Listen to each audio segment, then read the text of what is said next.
Always the eyes watching you and the voice enveloping you. Asleep or awake, working or eating, indoors or out of doors, in the bath or in bed. No escape. Nothing was your own except the few cubic centimeters inside your skull. These words were first written by George Orwell and published in 1949 as part of a warning against a future we now find ourselves face to face with. His novel, 1984, was a vision of a future in which all media and narratives are controlled by the government and every moment of our lives is under watchful scrutiny. This is only a part of why I liken it to the current threat of the Restrict Act. The information age has brought us a vast new landscape of communication with our fellow man that was never before even dreamed of. And the rise of social media has given us all the power to report events around the world in mere seconds. Truly, this is a remarkable tool that, if used correctly, could give way to a new era of peace and proactive action in a world that is plagued by tribalism. But sadly, hand in hand with that landscape is a polluted mire of those who seek to use our own information in order to enslave us to their whims. More frightening is how the government that is meant to be of the people, by the people, and for the people now seems quite intent on controlling the people and restricting their access to knowledge of the world around them. We find ourselves at a crossroads in which a plethora of those in power wish to seize control of these tools and use them to malevolently alter the narrative that is heard by all of us. This is not the sort of video I wanted to make for this channel. The intent of the Hero's Hideaway is to be lighthearted and jovial, to take a look at all those things that bring us happiness in our own unique ways.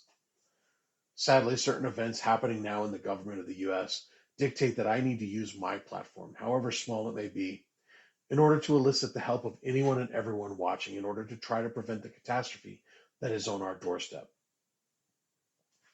No one will deny that our government has a responsibility to itself and its citizens to protect the interest of all those within its borders or jurisdiction. And in this modern age, it includes the protection of our data.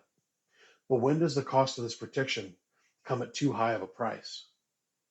The Restrict Act was first introduced to the Senate on March 7th, 2023. Many in the mainstream media are referring to this as the TikTok ban, but it is so much more consequential than that. The full bill is available on Congress.gov and is called S686, but it should be called the Big Brother Act.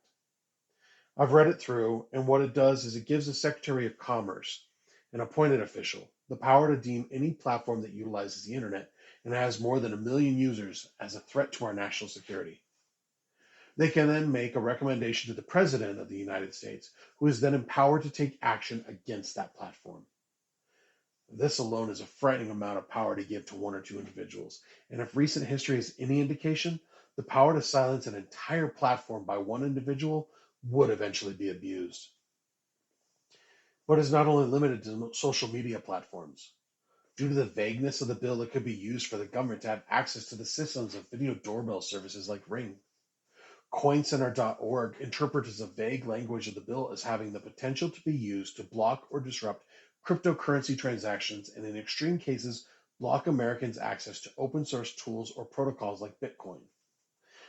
Basically means the president could put an end to anyone's ability to conduct legal transactions with cryptocurrencies or using common free tools via the internet. Another point of contention is the possibility that this act could render the use of a virtual private network illegal. An article by Mike Masnick found on techdirt.com downplays the likelihood of this consequence, but extremely vague language of the bill lends itself to the fears of those who have read it. The consequences that people fear include fines up to $250,000, the possibility of up to 20 years in prison, as well as a government seizure of property, all for simply violating a ban initiated by this legislation. Imagine everything you've spent a lifetime building for you and your family taken or eliminated by the government just for using a simple program on your phone, tablet, or computer. Even more frightening is that the power granted by this bill would supersede the rule of law already established, and the decisions and actions taken through this bill will be non negotiable through any challenges via the courts. This unfettered control of all information we are allowed to receive is nothing less than Orwellian. Heath Howard, a representative of New Hampshire, addressed his state legislature this week and expressed that the power granted by this bill would violate both our First and Fourth Amendment rights. And he's far from the only elected official to voice a concern over this. But how do we combat such a disgusting overreach? Quite simply, we do it together. And at first, we all need to make some noise to those who are supporting this bill. The best way to do that is go to senate.gov. Once you're there, click at the top where it reads Find Your Senator. The drop down menu then allows you to select the state you reside in and will pull up your two senators and their contact information. What you then do is call them, and you'll most likely be prompted to leave a voice message. Now, it is imperative that you express yourself calmly, clearly, and politely. And if you need help, there's a template down below in the description. You then proceed to inform your representative that you are a registered voter in their constituency and that you are adamantly opposed to this bill and urge them to vote against it. Instead, compel them to enact legislation that regulates the amount of data that any application may collect on an individual user. Even more productive would be to regulate the circumstances and entities that any data collected may then be given or sold to. You then politely inform them that if this bill passes because of their support, that you fully intend to spend some time and effort in the upcoming election cycle next year to campaign for their opposition in the primaries. This last little line will ensure that the senator hears how serious you are. Now, there's no denying that our country must protect itself from those who would seek to disrupt our way of life simply out of their own perverted sense of nationalism. However, at what point are the sacrifices of our personal liberties no longer purchasing any additional safety, but rather our own subservience?